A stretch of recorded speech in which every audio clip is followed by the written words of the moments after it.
social media and MTB. Stay tuned.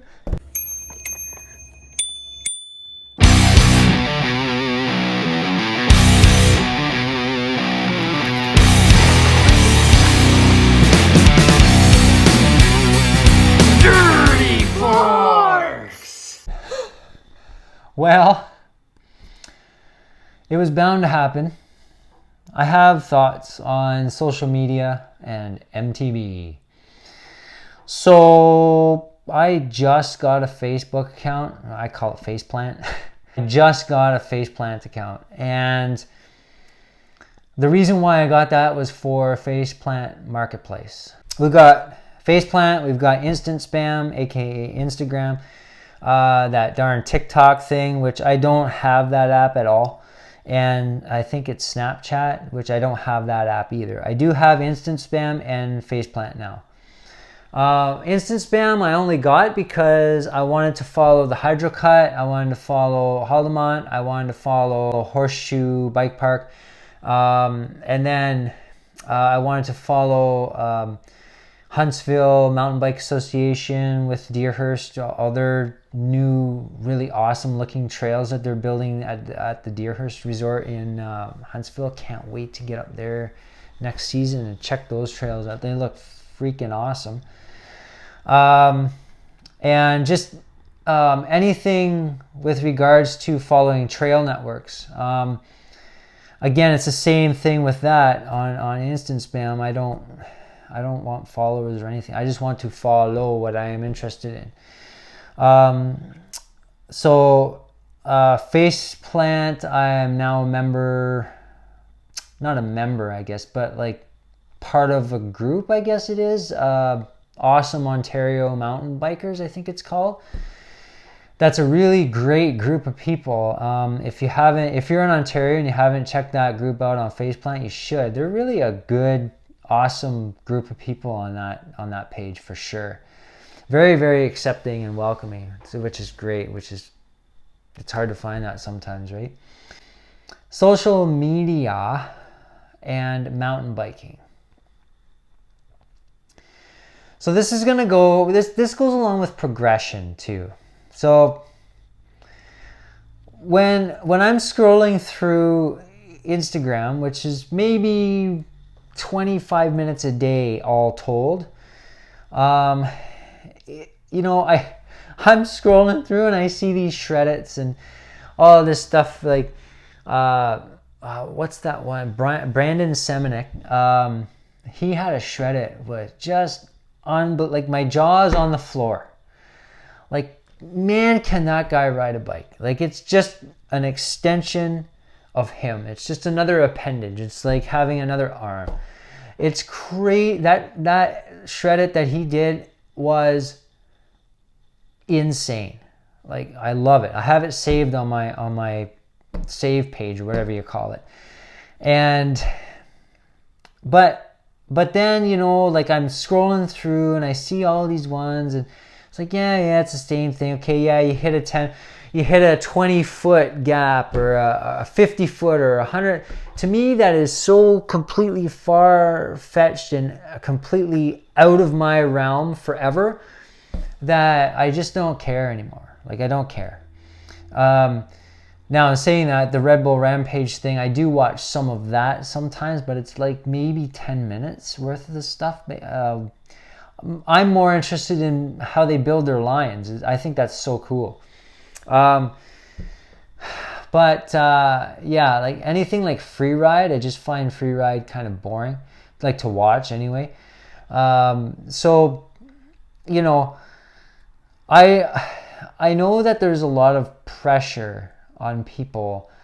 They put pressure on themselves to do the biggest thing in their trail network because, this will be a cool post. You know what? Just relax on that. Just settle down. It's okay. All right. My son and I run a YouTube channel, and we post things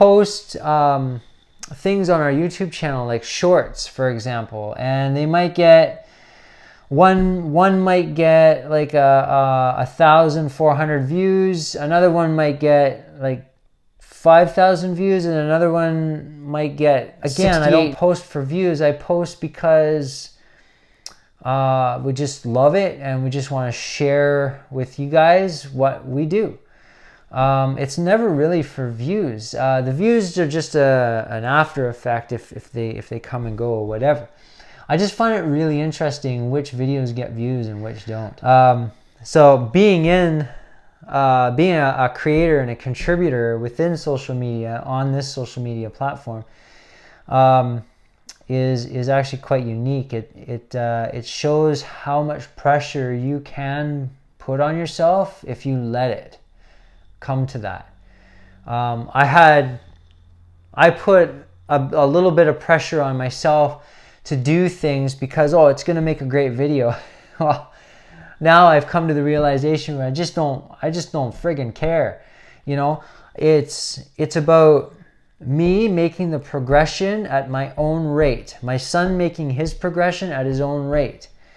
Now let me be clear. I never pushed anything on my son that he wasn't ready to do just for the sake of a video.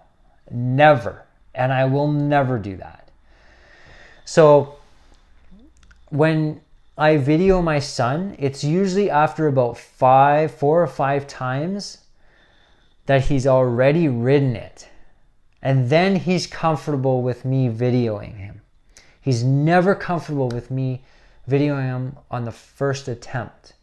It's always like the 4th or 5th attempt, and I always ask him if he's cool with it. Because if I do that, and he's got a camera in his face, and he's trying a feature for the first time, it's too much pressure. I can't even talk to him while he's in the midst of trying the feature for the first time. I cannot talk to him. He rings his bell. He says, "Dropping," like he always does. And I say, "Hit it." And he goes, and I can't say anything else. If I say one single word to him, he breaks and he's done. He can't do the feature. It's the same with like if a car goes by unexpectedly, or if somebody comes down the trail and stops and we're talking and they're watching him, can't do it. So it's too much pressure. So that pressure also translates into the pressure of making videos for YouTube, making videos for TikTok, making videos for Instant Spam and for Faceplant and for any other bloody platform out there that you can make videos for and post like shorts for people's super short attention span nowadays. Which leads me into my next point. I'm not going to generalize, but a lot of people have the attention span of a gnat lately. These days, it's like, okay, well, if you're not to the point within 15 seconds, then I'm just going to scroll past. Well, 15 seconds is the allotted time of a short. You have 2 options, though, a 15-second short or a 60-second short. I make 60-second shorts, you might get maybe 150 views. 15-second shorts, you always get more views, right? And then depends on the percentage of the view as well. So, I might get a video that has 3,000 views, but the percentage viewed is like 80%. So people are just watching like 3/4 of the video and then scrolling on through.